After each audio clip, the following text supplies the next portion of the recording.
সন্তান নিয়ে কি পরিকল্পনা রুবেল এবং শ্বেতার? পুত্র নাকি কন্যা সন্তান? কাকে চান শ্বেতা? সে কথাই এবার জানালেন অভিনেত্রী। শ্বেতা আর রুবেল 7 পাকে বাঁধা পড়েছেন গত বছর জানুয়ারিতে।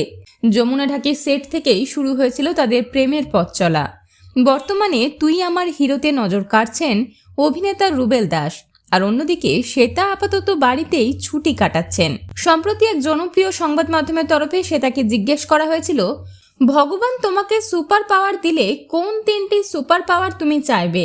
শ্বেতা বলেন, আমি চাইবো আমার নিজের মানুষ যারা, আমার বাবা মা, আমার বরের পরিবার, তাদের সকলের যেন দীর্ঘায়ু হয়।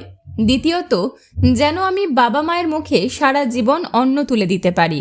আর যখন সময় আসবে তখন যেন আমি কন্যা সন্তানের মা হতে পারি।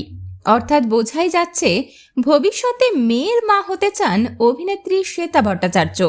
যদিও এই মুহূর্তে দুজনেই নিজেদের কেরিয়ারে ফোকাস করতে চান।